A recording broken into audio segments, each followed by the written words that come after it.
affords us early detection. If you find cancer late, it can deplete your bank account, it can zero you. A strong message being sent as the University Hospital opens its mammography unit and 3D Women's Imaging Center. Prevention is still, always has, always will be better than cure, cheaper than cure, less traumatic than cure. More on this new center to treat with breast cancer coming up, plus projects to be undertaken by the Office of the Prime Minister.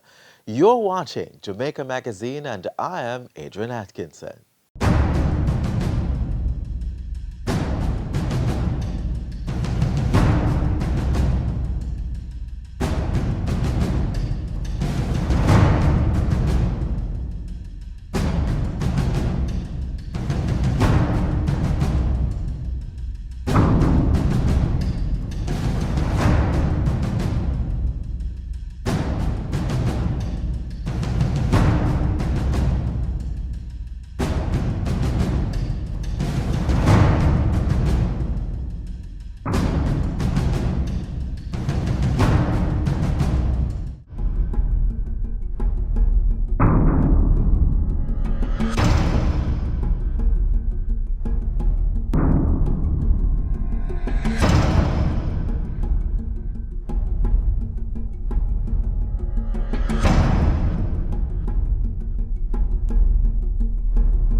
Good day, I'm Theodore Henry, and this is your JIS News for Thursday, March 21.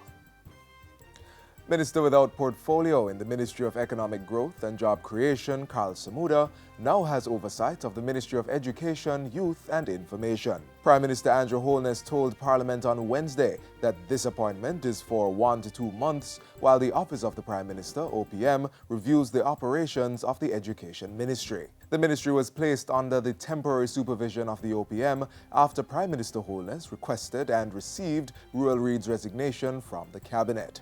The decision was in response to allegations of corruption in the public domain, which Mr. Holness said were being investigated. It is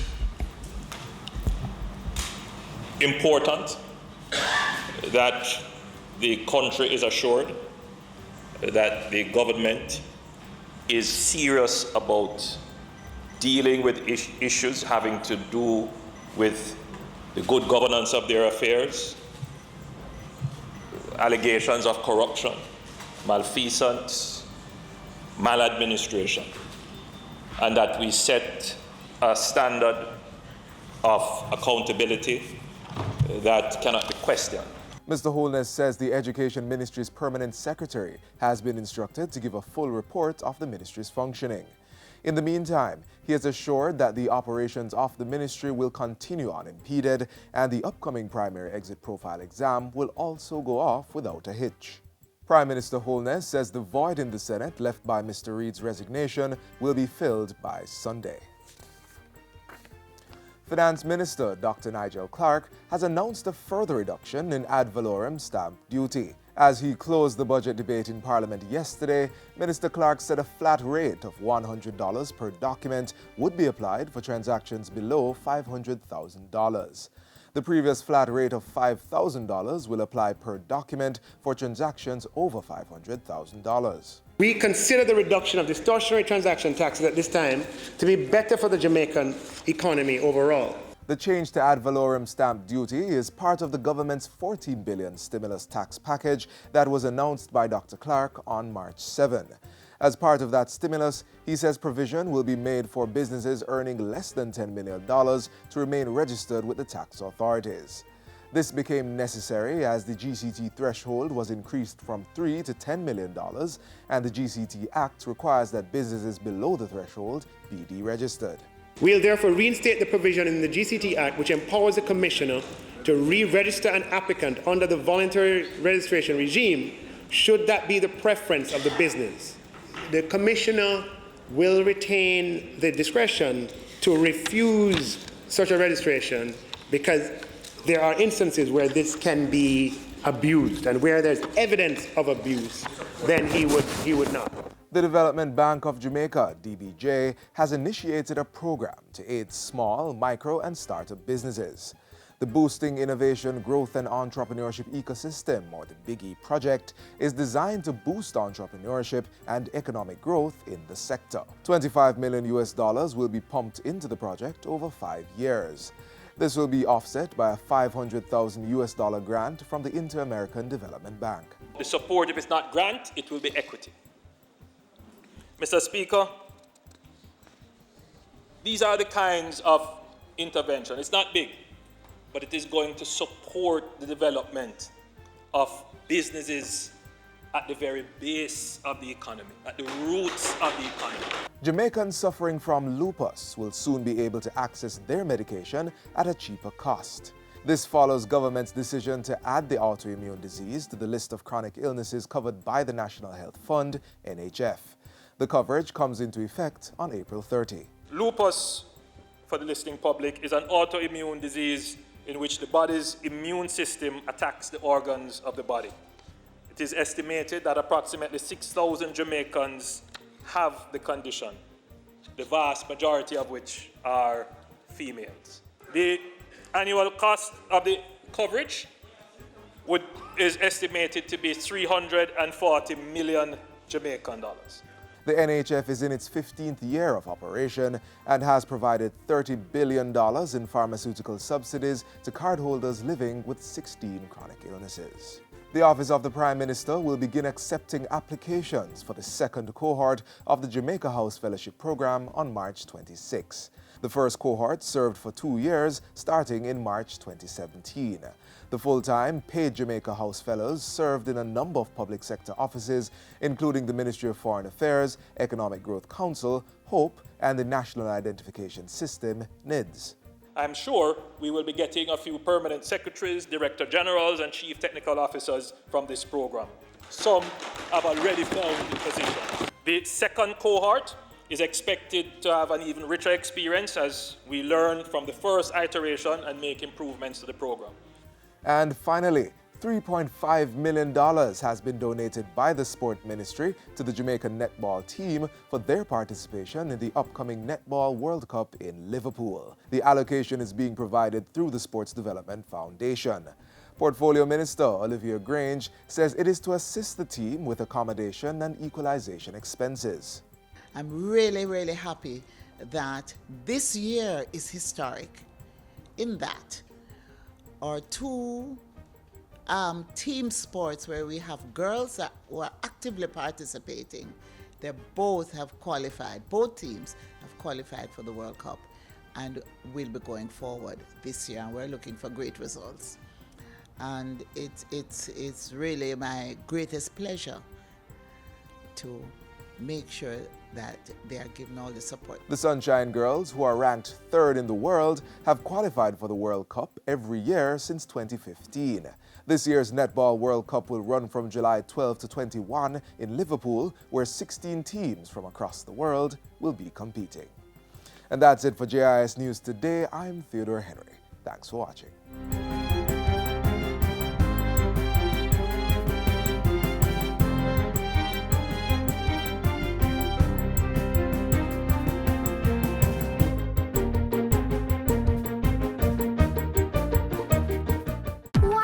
Little germs do.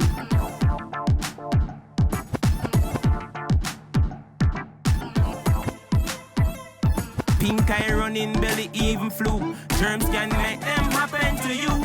Put germs on our manners with these. Cover your mouth when you cough and sneeze. Always wash your hand with water and soap. Keep dirty hands from your eyes and your nose and your mouth. You don't want to be sick, take care. Practice every day, no germs down here. A message from the Ministry of Health.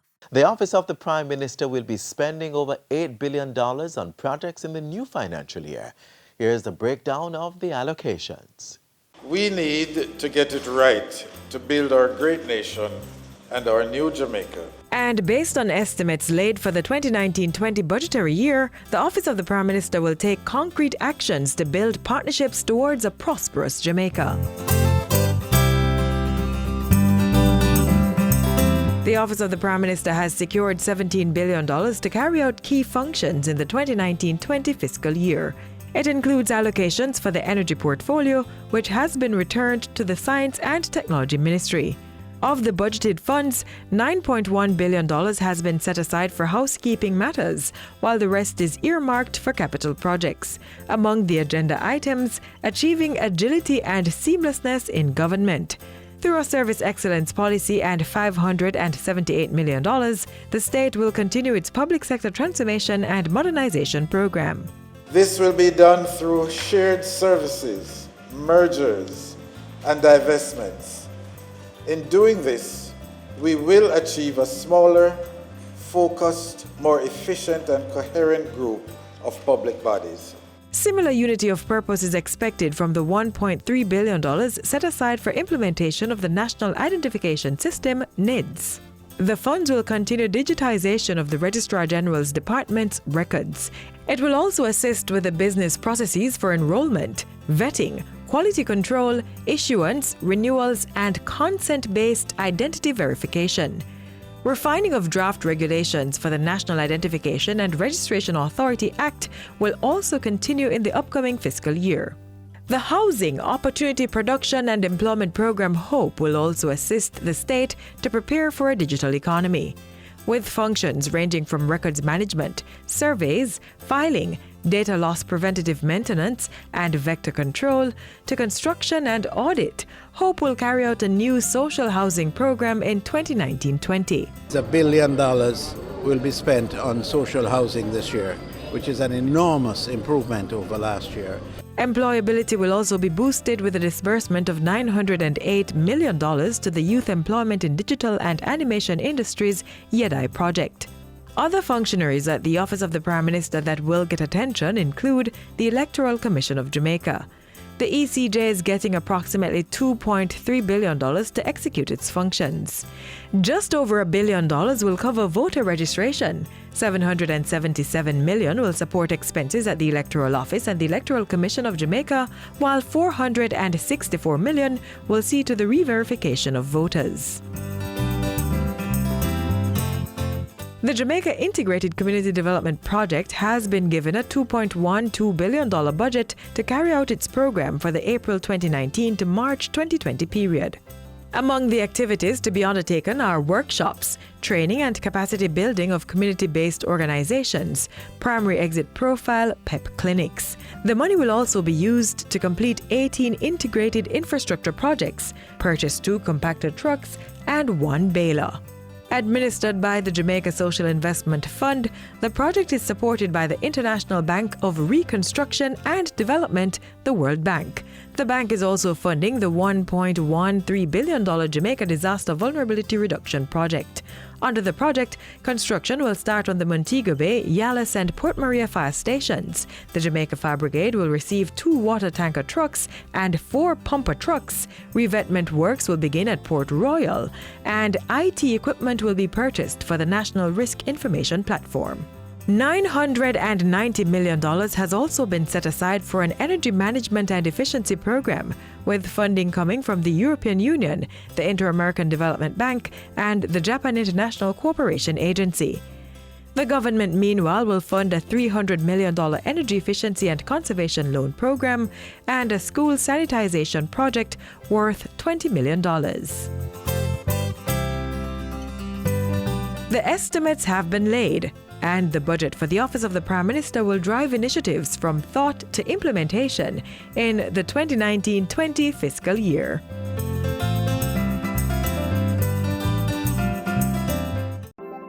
Jamaica, I can help you protect our citizens.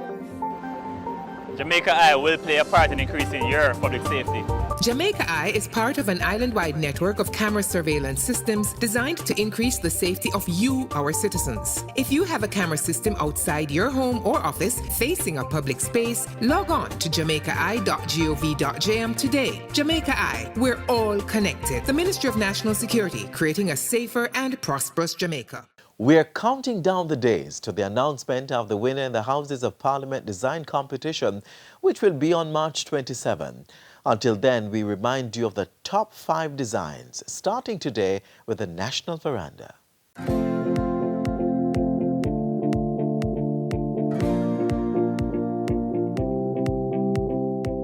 This is a big project for all of us, the entire Jamaica. So we are absolutely thrilled about it. The National Veranda is one of the top 5 designs in the Houses of Parliament design competition. It's contending for the coveted position of being the architectural focal point in the National Heroes Park that will become the country's new legislative building.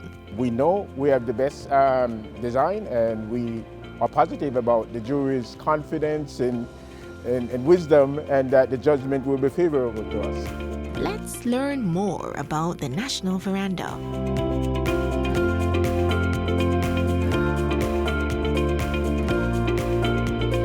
We begin with a strategy of lifting the building up. By lifting it up, we give the building prominence. We reduce its footprint through the use of green roofs and terracing slopes. This height allows us to connect, allows us to reflect with views of the harbor, with views of the mountain, with views of Kingston all around us. And the veranda itself is a place we can gather casually, but also where we can gather formally. And parliamentarians and the people can become closer. They can communicate. It can be a forum for discussions, town halls. The height of the veranda allows for significant cross ventilation throughout that space, but also cooling the top of the building. The building has a basic organization. It's actually a very simple building. A box with a courtyard at the center. From that courtyard, we layer out with meeting rooms, circulation zones, offices, a perimeter courtyard, and then the landscape. That stacking also reinforces the organization and hierarchy of the building, with the lowest level being parking and support, admin at the second level, the parliamentarians in the main chamber floor at the third, and then the national veranda and public galleries at the fourth. We can see that the volumes of the 2 chambers themselves are prominent on every floor and create and establish a clear hierarchy, with public galleries above and then daylighting streaming down through the space. This also extends to more functional rooms where legislation and debate takes place. In the design and construction of modern committee rooms that have up-to-date technology. By placing the building at the center of the site, it allows us to accommodate other activities even along its edges. On the east side, we have a visitor entrance and People's Monument, a monolithic wall inscribed with the words and the names of people who have built our culture, people who have built our buildings, people who have participated in our government. On the west side, we have the slope of sheltering the building, a grove walk providing accessible and emergency access up to the veranda level. At the north end of the site, we have a recreational complex. On the south side, we have the National Lawn, a terraced amphitheater that ascends to the Parliament, a reinvigorated and rehabilitated Heroes Park National Shrine, including a stormwater management plan that can create amenity in the creation of ponds and streams, pavilions, and then a reconstructed drop-off for both buses and tourists. The veranda is a threshold into a place of transparency and openness that allows people to reconnect with their government. We've worked hard for this. We know we have a strong design. And, and Jamaica needs this. Jamaica needs us, so hopefully the jury will, join in our faith, and award, the splendid national veranda designed to the people of Jamaica.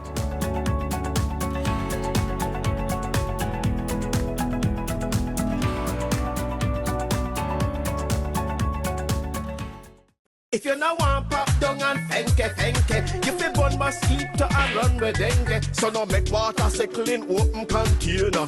For them read up under the danger. Usher them out, run them away. Zap them with the zapper and done them with spray. Use mosquito net and mosquito screen. Protect your household, now make them come in. If you know want pop down and fenke, if you burn mosquito and run with dengue. If pain lick your head and your joints and your eye, and you want fever meat and your temperature high, it could be dengue, don't hesitate. See a doctor, don't self-medicate. For some painkiller can make you bleed and you will try to recover and no succeed. We no want pop down and fenke, with the burn mosquito and run with dengue. A message from the Ministry of Health. The University Hospital of the West Indies recently opened its mammography unit to encourage early screening for breast cancer. Up next, we examine the prevalence of breast cancer among women and highlight how this new unit will help reduce those numbers. First word is here. We have a 3D mammogram unit, state of the art, where we can see the breast not in as overlapping shadows or as layers and layers and layers. So we can peel off each layer and no abnormality has anywhere to hide on this state of the art 3D unit. Screening affords us early detection. So what does early detection do? Finds the cancer when it is more treatable, for better outcome. The 5-year survival for finding early breast cancer is 98%, almost 100%. The treatment is less extensive. The cost of the treatment is lower. The cost to the woman whose breast it is lower. The cost to her family is lower. The cost to the country, to the government, the cost to everyone is lower when a cancer is found early. If you find cancer late, it can deplete your bank account. It can zero you in a short period of time. It can take millions to treat a cancer if found late. This Women's Imaging Center will not only boast the latest and the best piece of medical equipment for women's health, but will have the best trained professional staff to assist our female population here in Jamaica. This machine is going to be open for our colleagues across the Caribbean for referrals, and people will come here. The ability of this machine to treat many persons much more than we have been able to do in the past is a dedication. I really respect the fact that the University Hospital of the West Indies, which is the highest level of advanced medical care in research, in training, but also in clinical application, is taking that posture that prevention is still, always has, always will be better than cure, cheaper than cure, less traumatic than cure, and I could go on and on and on. And, you know, it is important that as a country, as a people, as institutions, we invest a lot more time and energy and effort in encouraging and motivating preventative practices in medical health. The holistic concept which is being represented here, in this instance, a major advancement in testing, but also, of course, in terms of treatment, is very important as we seek to stymie or cauterize the rapid rates of increases and at the same time improve on the treatment. The Statistical Institute of Jamaica Demographic Report 2017 tells us that there are some 378 deaths due to breast cancers in Jamaica. The latest data from that report is 2016. It is the 5th leading cause of death in women. Only some 6% of women aged 40 to 64 years old report ever having done a mammogram. I think you had 7% here on the board. Okay, 6 to 7%, it's still highly inadequate. It is just not where we want to be. And our overall strategy of the hospital has been, in recent years, to treat advanced disease. We're very good at intensive care, but I think that we realize now that as a leading institution, we also have to be involved in screening to ensure that we decrease the number of patients who have advanced disease. The key shot, I believe, in rolling out a strategy for our Women's Center is to look at what are the other problems that we're experiencing. The leading cause of death actually is cerebrovascular disease and stroke. And so we felt that apart from screening for breast cancer, we also needed to look at this part of the population that was having a challenge in terms of how we treat them and their access to care. The opposition welcomes this imaging center. We praise it, and we hope that women will continue to use it for early detection so that we can save more lives and that families don't have to go through the trauma of witnessing their loved ones dying from breast cancer. Why are we talking so much about this in Jamaica? It's because breast cancer is important. 43 out of every 100,000 women in Jamaica have breast cancer. It is said that the lifetime risk of developing breast cancer in Jamaica is 1 out of 21, meaning out of every 21 group of women, 1 have breast cancer or will get breast cancer. So look at the offices. Now they have said, if you want to know if a country is screening, check to see how much early cancer they are finding. That is cancer in the in situ stage. Looking at this now, Shirley et al. Had done research looking at the pathology of breast cancer in Jamaica, and she found that we are only finding 7% of our cancers in the in situ stage. Are we screening? No. We are not screening. 69.3% are found in the invasive stage, infiltrating ductal carcinoma. We got to do something about it. Thank God we are doing something about it now. Well, I dare to make a difference, and I dare to take a stand. Let me dare to think of someone else who's in need of a helping hand. The Office of the Children's Advocate is very aware that we have some parents who get particularly anxious at the start of a new school year.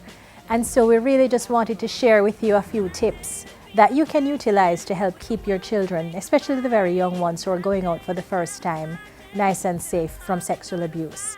Parents need to recognize that the private parts, as we call them, or the genitalia, are regular parts of the body.